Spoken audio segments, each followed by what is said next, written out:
On va s'attaquer à un mystère assez fascinant. On va explorer une structure secrète, une sorte de code caché qui semble relier des mondes a priori très différents. La cryptographie, la physique et même la nature profonde des nombres. C'est un peu comme si on allait découvrir une sorte de chef d'orchestre invisible qui organise tout, de nos secrets en ligne jusqu'à la structure même de l'univers. Alors, on commence par une énigme qui est au cœur de notre vie de tous les jours. Pensez-y une seconde. Tous les messages, les achats en ligne, les données bancaires, comment tout ça est protégé? Eh bien, aussi bizarre que ça puisse paraître, tout commence avec un seul et unique nombre. Le voilà, 65 537. Bon, comme ça ne dit pas grand-chose, c'est sûr. Mais ce n'est pas du tout un nombre pris au hasard. C'est un peu le héros méconnu de notre monde numérique, le gardien silencieux de notre sécurité. Mais alors, qu'est-ce qui le rend si spécial? En fait, son CV mathématique est, disons, impeccable. 65 537, c'est ce qu'on appelle un nombre premier de Fermat. C'est un club très sélect de nombres. Il faut voir ça comme un ADN mathématique bien particulier qui est défini par cette formule un peu étranglée. Et c'est justement cette structure unique qui lui donne des sortes de super-pouvoirs. Et on passe maintenant au côté pratique. En cryptographie RSA, c'est la technologie qui sécurise une énorme partie d'Internet. Eh bien, ce nombre, c'est devenu la norme. Pourquoi? Parce que sa forme en langage informatique, en binaire, est d'une simplicité incroyable. C'est un 1, une longue série de zéros et un autre 1. Pour un ordinateur, c'est un vrai cadeau. Ça permet de faire des calculs de chiffrement à une vitesse folle. On parle de seulement 2 multiplications et 16 mises au carré. C'est l'efficacité pure. Mais attention, 6537 n'est que le point de départ, la partie visible de l'iceberg. Ce nombre n'est pas une exception. Il fait en réalité partie d'un système bien plus grand et surtout incroyablement bien organisé. Un système qui transforme le chaos apparent des nombres premiers en une sorte de carte routière prévisible. Et voilà le concept clé, le système 36 modulaire. Il faut oublier l'image de la ligne de nombres qui s'étend à l'infini. À la place, il faut imaginer un réseau routier circulaire, comme un périphérique, avec 36 voies.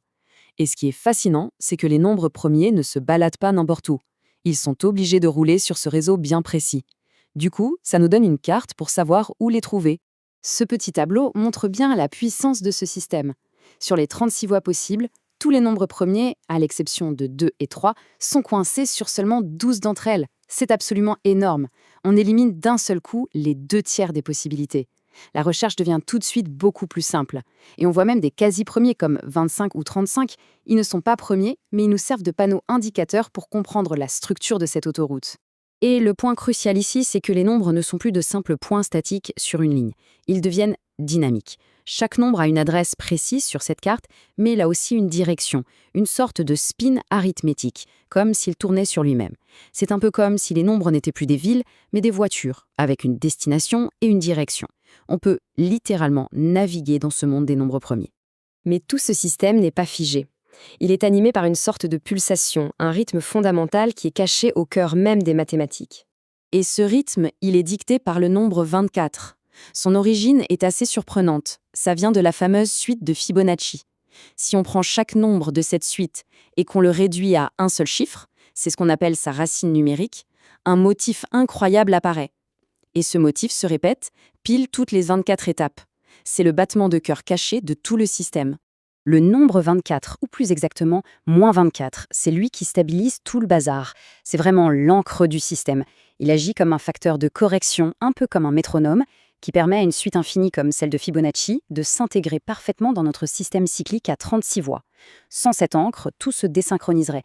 C'est la clé de voûte de tout cet équilibre. C'est à ce moment-là que ça devient vraiment vertigineux. On passe des maths pures à la physique fondamentale. Comment ce battement de cœur numérique peut-il avoir un écho dans le monde réel, dans l'univers? Alors là, il faut s'accrocher. On a devant nous l'une des équations les plus bizarres et les plus puissantes de toutes les mathématiques. Selon une méthode de calcul un peu spéciale, la somme de tous les entiers positifs, 1, plus 2, plus 3 jusqu'à l'infini, est égale à moins 1/12. Oui, c'est complètement contre-intuitif.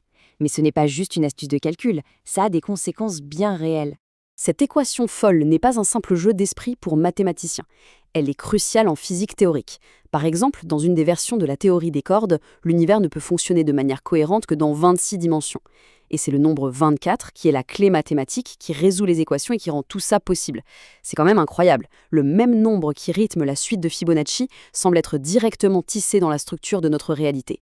Bon, il est temps de rassembler toutes les pièces du puzzle.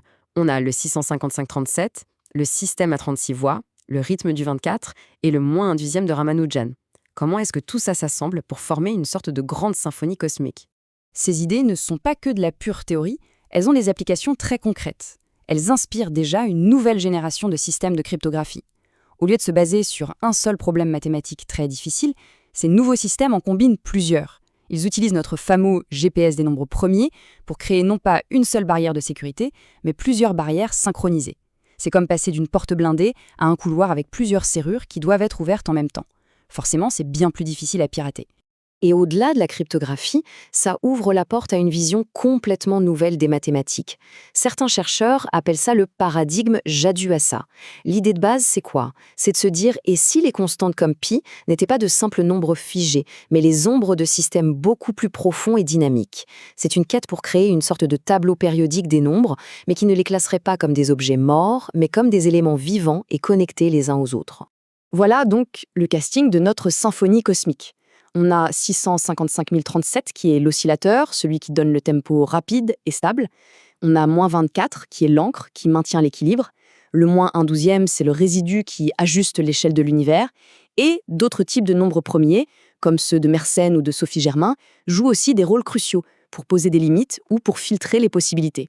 Chaque élément a vraiment sa place et sa fonction dans cet orchestre. La conclusion de tout ça est assez vertigineuse. Le monde des nombres, qui a l'air si chaotique en surface, cacherait en fait un ardre profond et hyper connecté. L'univers ne serait donc pas le fruit du hasard, mais plutôt un immense réseau arithmétique, une sorte de structure d'information géante où chaque nombre, chaque constante joue un rôle pour que l'ensemble tienne debout. Et tout ça, ça nous amène à une question finale assez folle. Et si la réalité, à son niveau le plus fondamental, n'était pas faite de particules et de forces, mais de relations numériques? Et si l'univers tout entier n'était finalement qu'une manifestation des harmonies profondes et des résonances qui existent entre les nombres premiers? C'est une pensée qui, avouons-le, pourrait bien changer notre regard sur à peu près tout.